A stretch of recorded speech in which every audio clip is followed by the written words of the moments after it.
Well, we are moving the rest of our house into storage, so I have been packing up the house and doing little loads of like boxes and smaller bits of furniture and stuff over the past week, and I tried to save just the big furniture for movers. We got some dudes coming to give us a hand. We're getting the U-Haul truck, and we have it for 3 hours. Because we were able to find a storage unit 3 minutes away from the house, Steve has been able to slowly over the last month be moving all of our boxes over from the house to the storage unit. So now it's like the big moving day. We're bringing the U-Haul truck, we have people helping, and it's just the furniture now. So after today, we'll be completely in storage and RV. Yeah, we've had access to the house for the last month and a half, but we haven't used it. We've really wanted to test out what it's like living full-time in the RV. There's like another week and a half on our lease. Mm-hmm.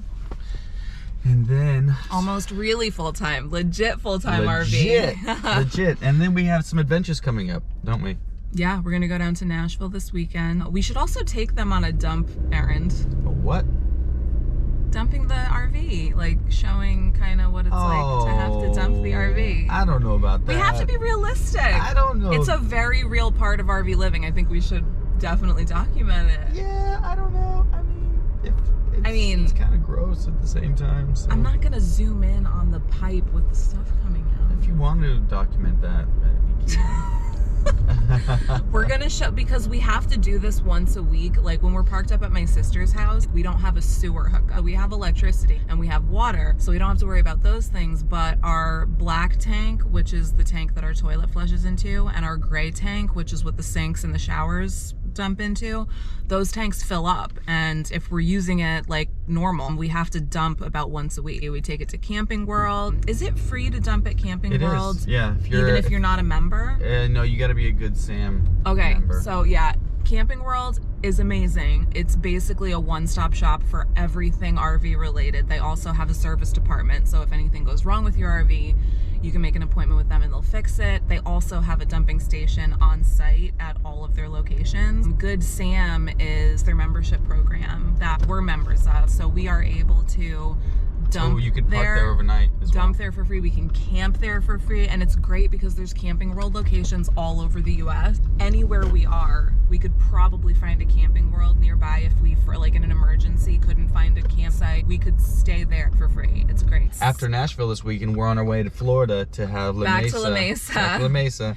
They're gonna fix up our infotainment system for us. So like, here's what happened with all that. When we left Florida with the RV, they really did fix everything we needed fixed. There were other things like the radio. They were mailing us a brand new radio because the one in the unit at the time we bought it was broken. So once we got the radio, we were supposed to make an appointment with an RV service place in the area. And unfortunately, either they were booked up through next year, because it's a thing right now. Parts are really hard to come by, and a lot of people are RVing all of a sudden. So service centers are backed way up. So it was either that or they wouldn't help us because we didn't buy the radio from them. So after 2-3 weeks of trying to figure out a place that we could get an appointment nearby, we were just like, let's just make another trip down to Florida because La Mesa will take care of all of it. Our appointment's on November 3rd, and we're gonna hopefully they're gonna install the new radio we have. They're gonna put a hubcap back on. We were missing a hubcap. Check the generator because we're still having some issues with the generator. That way we don't have to wait till next year to get everything fixed. So Nashville this weekend,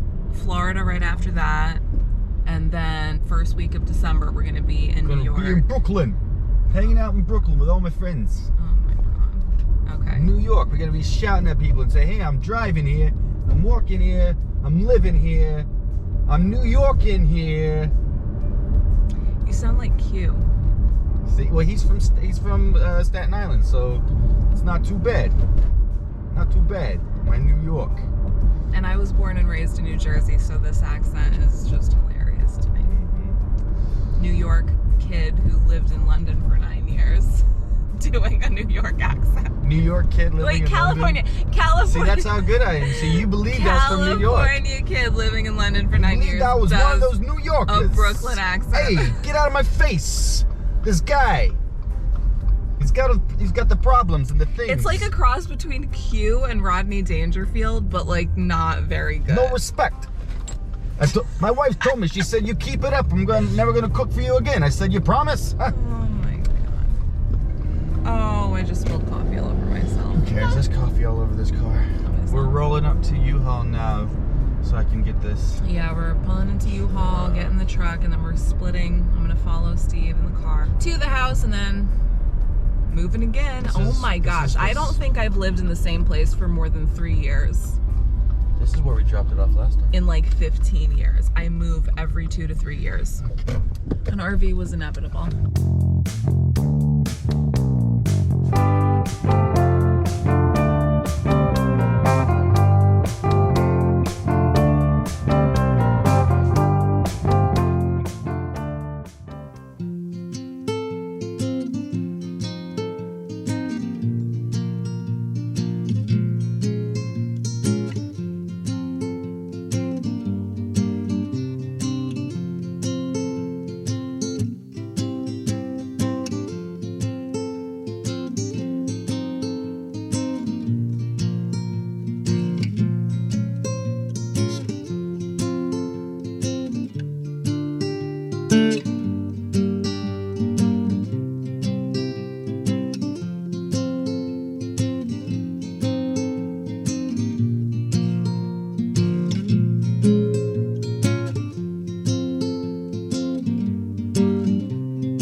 Swing right now, and this is literally where we would sit almost every morning while I was pregnant. We would just come out here and swing with our coffee in the morning. And across the street there, that's the park where we got married. And these rocks were painted for us by one of the neighbors on our wedding day. And he was born right in this house, right in the bedroom. And here he is. We will miss this for sure. But the weird thing is, because moving full-time into an RV, I wondered if I would be sad and miss being in a house, like, for practical reasons. But it's not, like, all the practical stuff. I love the RV. It's just nostalgic because we have so many memories here. You know, like big events that happened here, him being born, our wedding, and, you know, just going through the whole pregnancy during a pandemic. It all happened here. On to the next one. The next what? Adventure. Yeah.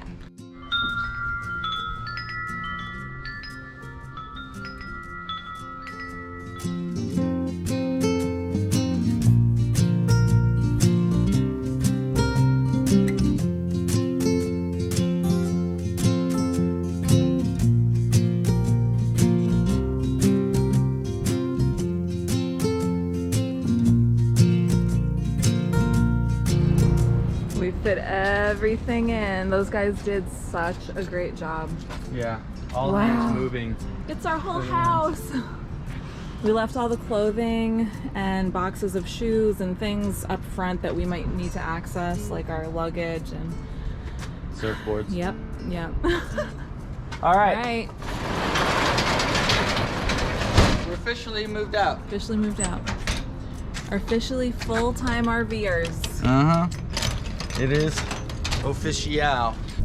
Oh, hello. Didn't see you come in. We just dropped off the U-Haul truck. We officially have all of our possessions crammed into our storage unit. All we got left is just the deep clean, which is deep not clean that the house. crazy. And then I guess we just turn our keys over on November whatever. 13th. But we'll November probably 13th. turn them over before that. But. Yeah. Oh my gosh, I'm so tired. I don't even know if I want to do it today, but we kind of have to dump our tanks. We can do it tomorrow. It's not the end of the world. When it comes to the black tank, you don't want to leave it full for too long because it will start to smell. And our black tank is really full. I don't know, we should just do it today.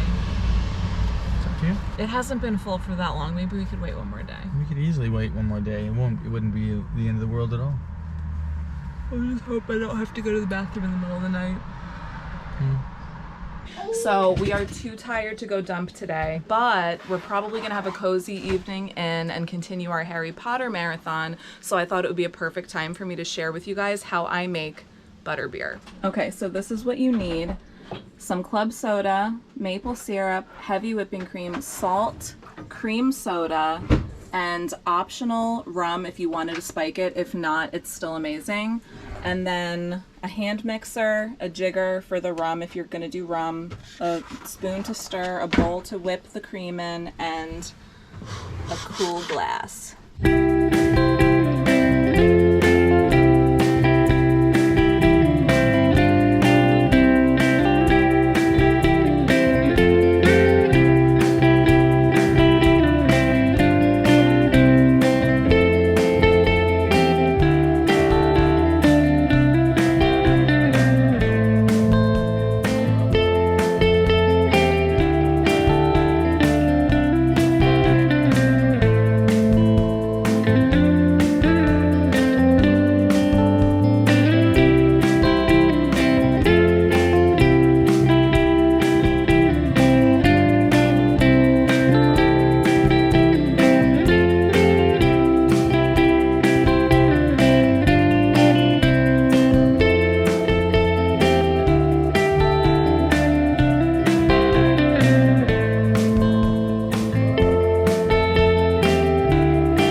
Oh my gosh, it's so good. It's salty and sweet and buttery and frothy and bubbly, and it's like everything that I dreamed butterbeer would be. If you guys try this, please, well, okay, please try it. 1, 2, let me know how you like it.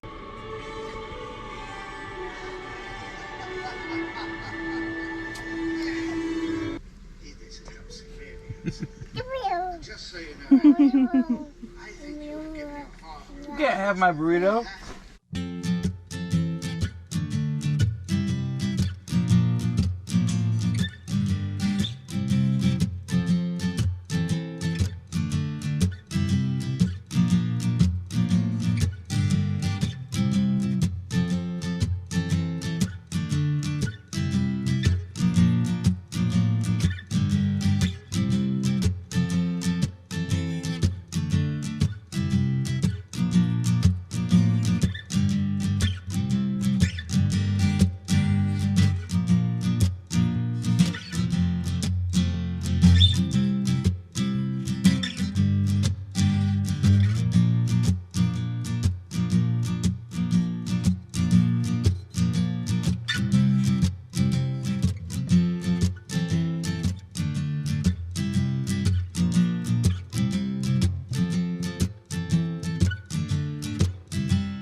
So we just finished cleaning and packing up. We're about to pull out that whole oh baby.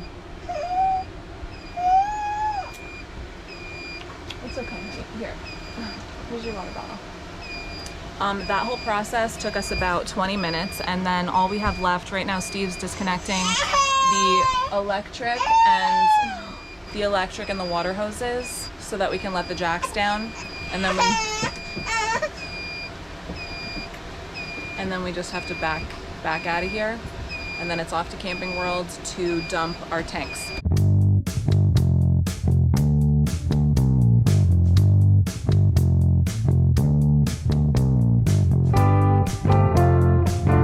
So we just got to Camping World, and Steve is gonna be hooking everything up so we can dump our tanks. So this is the dumping station.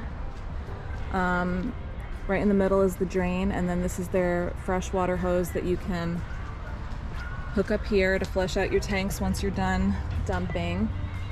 And then we have our own hoses, obviously, to dump everything because it's really gross and you don't want to use someone else's hose. Sometimes dumping well, yeah, they provide a hose sometimes, but get your own. They keep it locked up, so when it is time to dump, you have to just run in and they'll give you the key. This is where we keep our hoses. First off, use gloves, because all this stuff is not the cleanest. So we ended up upgrading to the Rhino hose. The one that comes with these fits down in here is just, it's pretty small and flimsy, so I would not recommend it. The Rhino, it's a bit bigger, so you're kind of sacrificing space. I prefer to have something this important be sturdy. So these are little caps that kind of keep, even though we rinse it each time, it's still good to cap it just in case anything's still lingering in there, you know?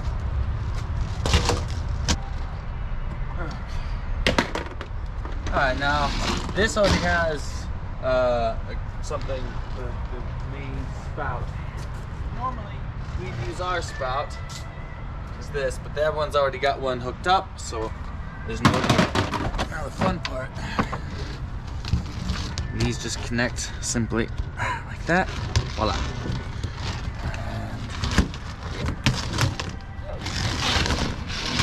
And so down here, that's your main cap. If you're black and gray, okay, that's hooked in. Out here, try to keep gravity on our side. Okay, all right. Why do you put those on? Well, the force of everything coming through sometimes will knock these out. The last thing you want is to be spraying sewage and stuff. Yeah, and this whole thing is caved in a little bit so that if that does happen, it'll still drain out. It'll at least drain out. Yeah. Last time it was stretch. This will be fine. So it's keeping it still flowing down. So the first thing you want to do is hit your black first, because this is going to be your toilet and everything, all that really dirty water.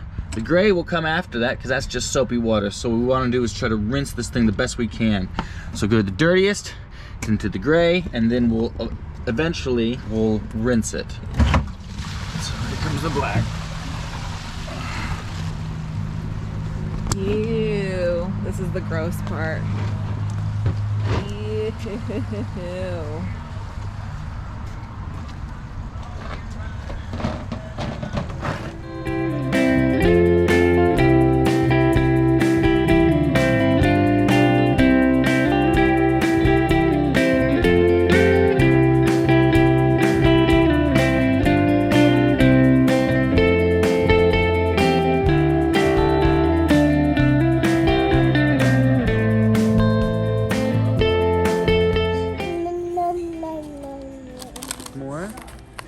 More?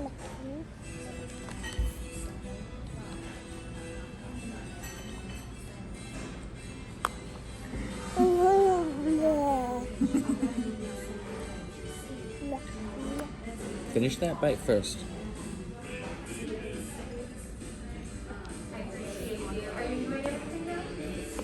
La, la, la.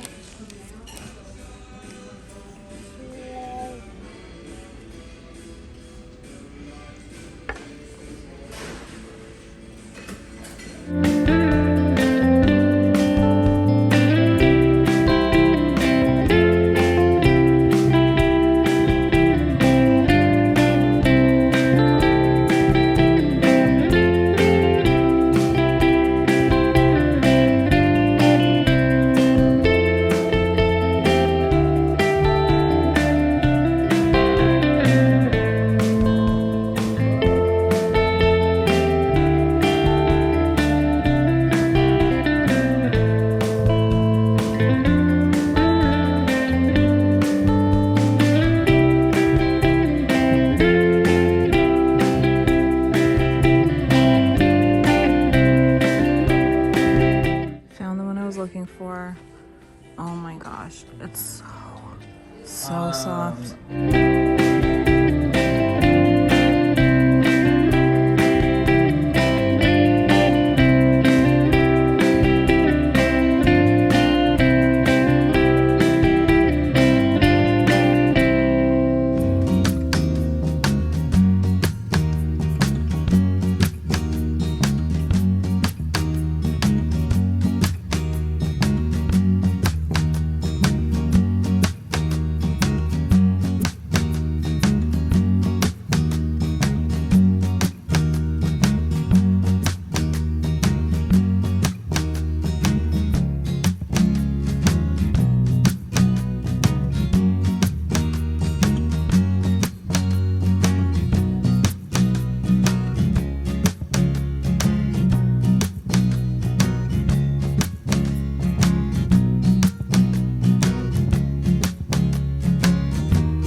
horrible clash.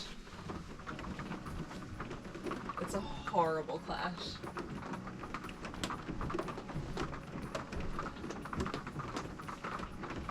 I don't think it's a horrible clash.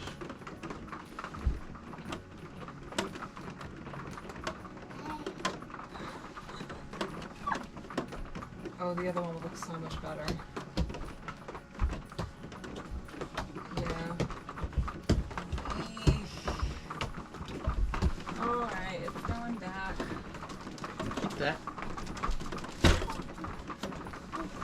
Let's do that tomorrow. First thing he grabbed was Jeffrey.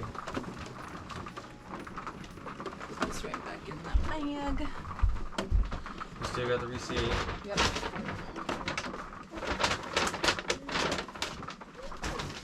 He's playing. He's making it dance. Dip.